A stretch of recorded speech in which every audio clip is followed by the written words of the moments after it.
દાહોદ શહેરના સેફીનગરમાં ઘરમાં પુરાઈ ગયેલા 85 વર્ષીય વૃદ્ધાનું સફળ રેસ્ક્યુ ફાયર વિભાગ દ્વારા કરાયું.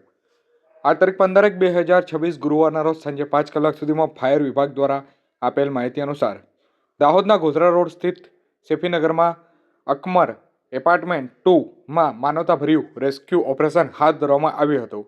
ઘરના અંદર તાળું મારી ફસાઈ ગયેલી 85 વર્ષીય ફાતેમાબેન સપાટવાળાને દાહોદ ફાયર બ્રિગેડની ટીમે તાત્કાલિક અસરથી બહાર કાઢ્યા હતા.